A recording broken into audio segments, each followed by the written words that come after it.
గౌరవ ముఖ్యమంత్రి శ్రీ నారా చంద్రబాబు నాయుడు గారు ఎన్డీఏ భాగస్వామ్య పక్షాలైనటువంటి జనసేన, భారతీయ జనతా పార్టీలు ఎన్నికల ముందు ఏదైతే చెప్పారో చెప్పిన మాట ప్రకారం తూచా తప్పకుండా ప్రతి నెల 1వ తారీఖున ఇంటింటికి వచ్చి పేదల సేవలో ప్రభుత్వం అనే కార్యక్రమం ద్వారా పెన్షన్లు పంపిణీ చేస్తా ఉన్నాం. మీరు చూశారు, 30 రూపాయల పెన్షన్ 70 రూపాయలు చేసింది చంద్రబాబు నాయుడు గారు.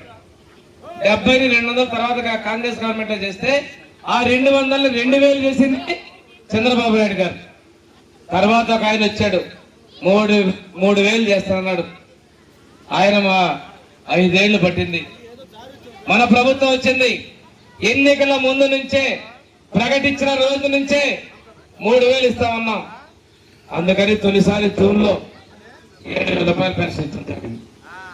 అప్పటి నుంచి ప్రతి నెల 1వ తారీఖున 4000 ఇస్తున్నాం. దాంతో పాటుగా దివ్యాంగులకు 6000 రూపాయలు, పూర్తిగా మంచంలో ఉంటే వాళ్ళకి 15000 రూపాయలు ఇస్తున్నాం. ఇప్పుడే ఒక ఇంటికి వెళ్ళా నేను. ఆ ఇంట్లో ఒక దివ్యాంగుల బాలిక ఉంది. పెద్ద ఆయన పక్షవాతం వచ్చి మంచాలోనే ఉన్నాడు. వాళ్ళ ఇంట్లో 3 పెన్షన్లు, 6000, 15000, 4000, 25,000 రూపాయలు ఒక ఇంట్లో పెన్షన్లు మనం ఇస్తున్నాం. వాళ్ళ ఇంట్లో అబ్బాయి కూడా పోయినసారి వాళ్ళ గవర్నమెంట్ లో వాలంటీర్గా ఉన్నాడు. ఆ అబ్బాయి కూడా ఇంత పెద్ద మొత్తం మాకు ఎప్పుడు రాలేదని చెప్పడం జరిగింది. అంటే ఈ ప్రభుత్వం ప్రజా సంక్షేమానికి కట్టుబడిందో మేము చెప్తున్నాం. ఈ రోజు రాష్ట్రంలో 62 లక్షల మంది పెన్షన్ ఇస్తున్నాం.